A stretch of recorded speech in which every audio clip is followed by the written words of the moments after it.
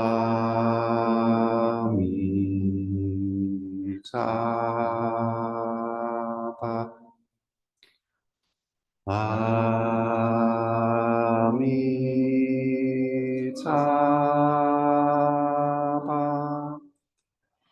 Amitabha.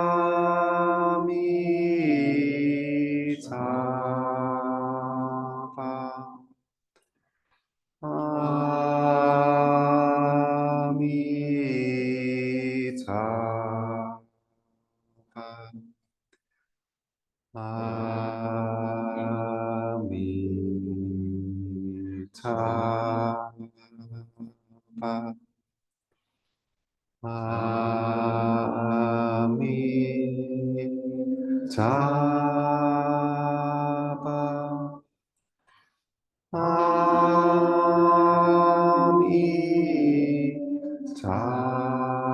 Amitabha.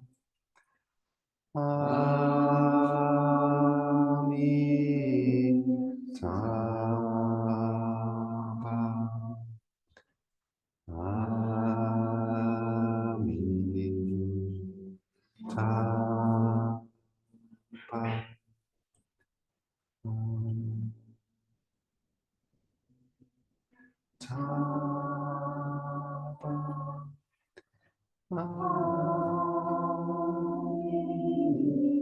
Amitabha.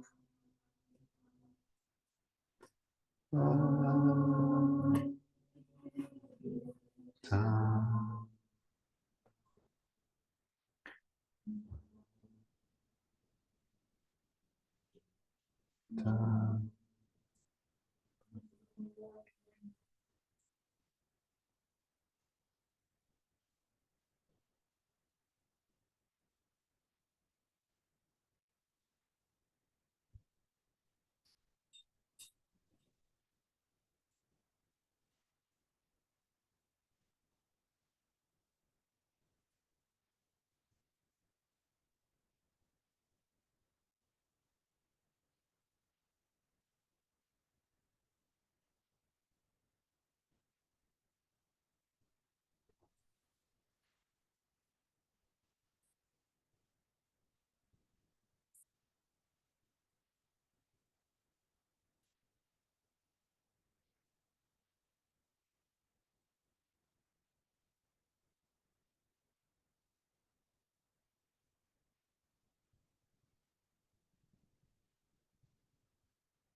So in a moment, we'll recite the refuges and precepts which you can find on the A5 liturgy sheet next to you.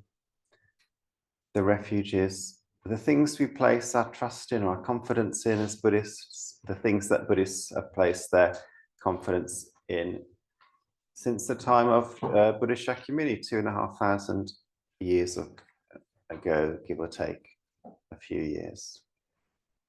These are the Buddha, meaning that historical person who started the tradition and all awakened teachers.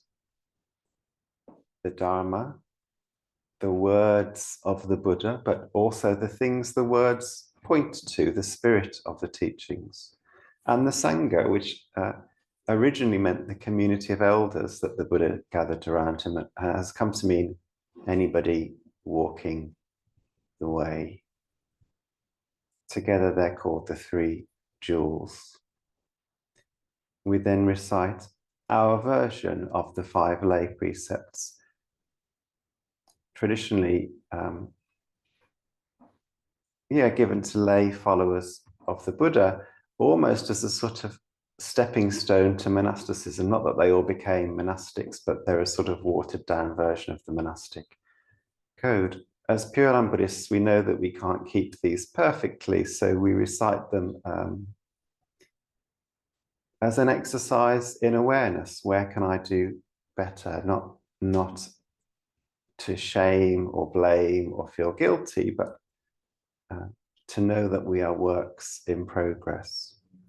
And finally, in call and response, the Bodhisattva vows, which express the longing of the Buddha that everybody will become enlightened one day. So please repeat after me. For refuge, I go to the Buddha. For refuge, I go to the Buddha. The one who is awake and full of love. The one who is awake and full of love. Namo Buddhaya. Namo Buddhaya. For refuge, I go to the Dharma. For refuge, I go to the Dharma. All that guides us to compassion and wisdom. All that guides us to compassion and wisdom. Namo Dhammaya. Namo Dhammaya. For refuge, I go to the Sangha. For refuge, I go to the Sangha. Those who live in the Buddha's light. Those who live in the Buddha's light. Namo Sanghaya. Namo Sanghaya. With faith in the three jewels. With faith in the three jewels. And in light of my human tendencies. And in light of my human tendencies. I pray that I may become aware. I pray that I may become aware. Of when I take life. Of when I take life. I pray that I may become aware. I pray that I may become aware. Of when I take what is not freely given. Of when I take what is not freely given. I pray that I may become aware. I pray that I may become aware. Of when I fall into sexual misconduct. Of when I fall into sexual misconduct. I pray that I may become aware. I pray that I may become aware. Of when I fall into wrong speech. Of when I fall into wrong speech. I pray that I may become aware. I pray that I may become aware. Of when I become intoxicated. Of when I become intoxicated. No blame. No blame. Be kind. Be kind. Love everything. Love everything. Innumerable sentient beings. We vow to save them all. Inexhaustible are deluded passions. We vow to transform them all. Immeasurable are the Dharma teachings. We vow to master them all. Infinite is the Buddha's way. We vow to fulfill it completely.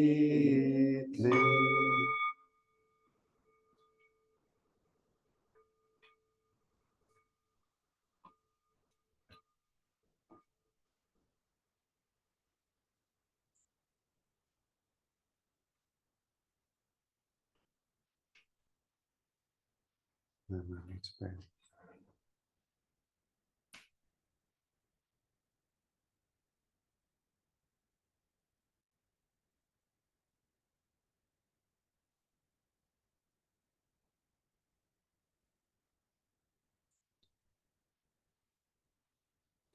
Pure Land Buddhism is a Buddhism of two halves. On the one side, an ordinary foolish being, on the other side, a perfectly enlightened Buddha.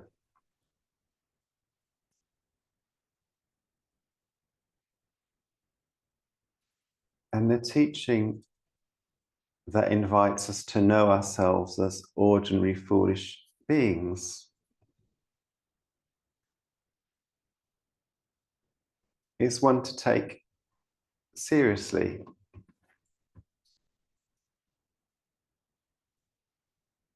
And also to take lightly. It's good to have a sense of humor about the kind of characters that we are. But it's also good to know the kind of characters that we are.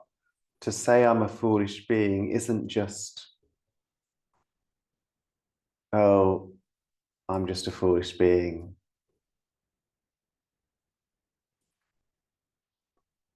It's not just a coat of paint on top that I sort of use to excuse myself in the world or let myself off the hook. It's really an invitation to look beneath the surface of my character and to notice, as the precepts invite us to, when am I behaving unskillfully? When am I causing harm?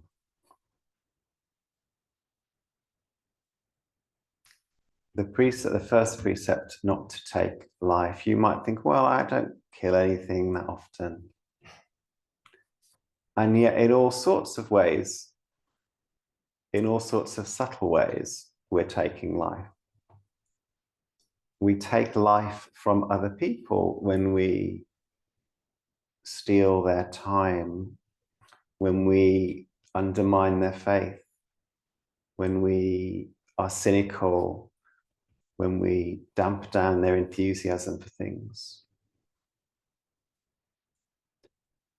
We contribute to taking life when we use resources in the world. We're part of a system that relies on taking life to function, that relies on the harm of certain groups of people around the world to live in the global north. Even to be, suffering in the global north is still to be in receipt of a huge amount of things that other people around the world suffer for. The mining that produces cobalt, is it cobalt that's in all mobile phones, is horrific.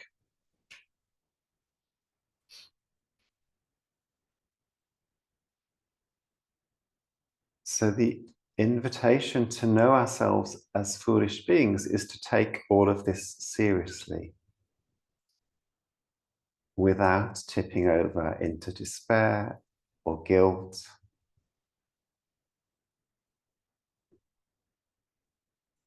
And that's why it's a Buddhism of two halves. We're not only invited to pay attention to those things. We're also invited to notice that there is something else present that we call Amida Buddha or Amitabha. That there is this quality of enlightenment that is available in every moment, not just available, but present. Loving kindness, compassion, wisdom. That the sort of being that we are, that breaks the precepts in gross and subtle ways, is still welcomed into the Pure Land,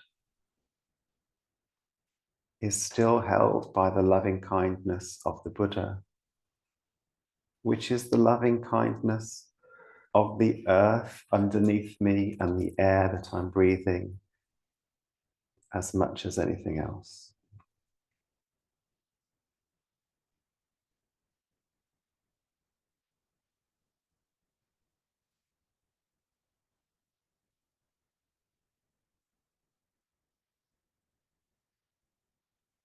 So we hold these two truths together, that we are completely lovable and loved just as we are by the Buddhas, by the whole universe.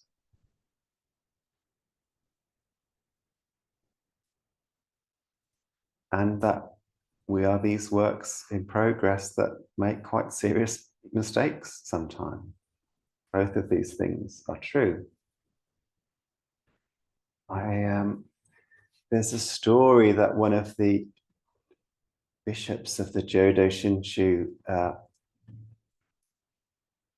movement in America, the Buddhist churches, like they, when Pure Land Buddhism went to America, they styled themselves after Christian churches. So they have we have ministers, but they have ministers and bishops, and they call themselves the Buddhist Churches of America. And I don't know if this is still true, but all the Japanese Pure Land Buddhist temples on the East Coast had pews in them because they were scared if they appeared too foreign, they would be rejected. Anyway, one of the bishops tells this story about 3 skunks. The first one says, "No, I don't stink. There's no smell on me." The second one says, "I do stink, and I've been working, I'm just going to work really hard, and now I've sort of killed myself trying to get the smell off." And the third one is the Pure Land Buddhist who says, "Yeah, I'm sorry, I stink." And that's the sort of seriousness and lightness together somehow.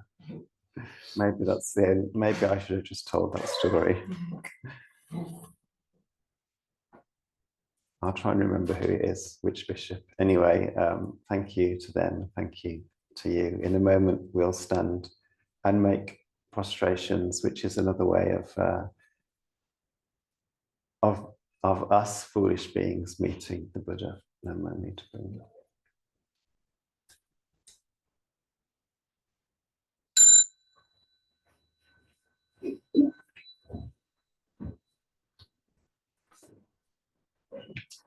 Make sure you've got enough space around you. The invitation is to go all the way to the ground, but please only do what your body and mind are willing to do, and we recite Namo Amida as we go.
In gratitude, we offer this incense to all Buddhas and Bodhisattvas throughout space and time. May it be as fragrant as earth herself, reflecting our careful efforts a wholehearted awareness, and the fruits of understanding slowly ripen. And we all beings be companions of Buddhas and Bodhisattvas.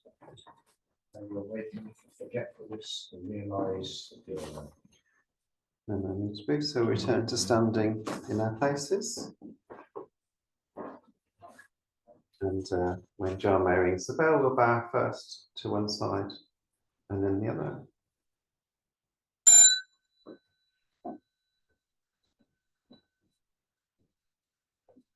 Into the main shrine.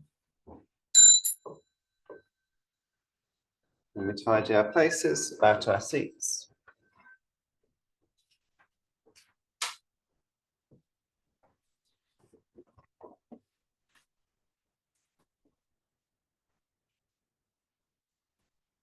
So before we close, just to let you know, next Sunday evening, there's a kirtan in here, sacred singing and chanting that Angie's leading the shrine room from 7:30. I think that you're all welcome to join before. Welcome to stay for a cup of tea after practice. Someone willing to make the tea, maybe volunteer? Great, thanks, Izzy. There's a donation bowl in the hallway for donations, so you can donate online. There are several pieces of work coming up that you know, it's an expensive building to run, so we do appreciate all the support that people can give. And I'll just say a word about how we leave the shrine room. Once we've read the closing verse, I will bow and leave, and when I get to the door, I will bow again. Somebody, maybe Philip, will open the door for me. While that's happening, we'll all just stay still and silent and quiet, no kind of shuffling around or getting ready to leave. It's a mark of respect for the celebrant, in this case, me today, who's sort of standing in for the Buddhist tradition, but also we're just beginning to practice extending the sort of feeling of the shrine room into the outside world. So once I've left, quietly leaving yourselves, but sort of keeping a little bit of that mindfulness as you leave quietly and carefully, bowing yourself at the door, and then obviously feel free to make noise once you're in the corridor. And when we do. So we'll finish with the closing verse, which is on the top of the liturgy sheet if you want to read it. Blessed by Amitabha's light, may we care for all living things and the holy earth.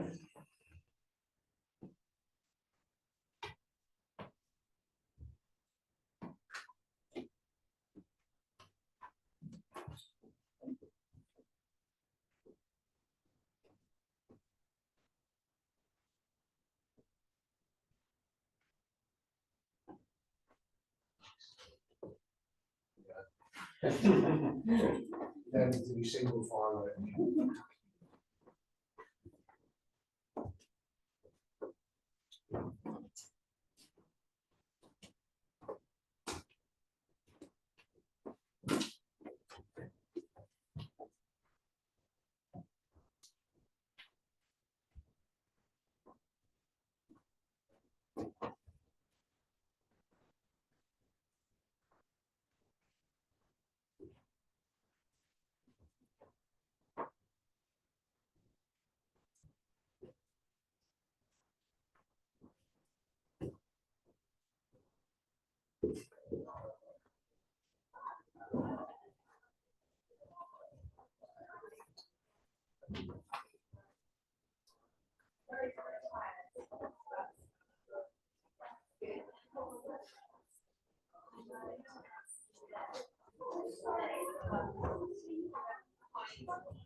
was that?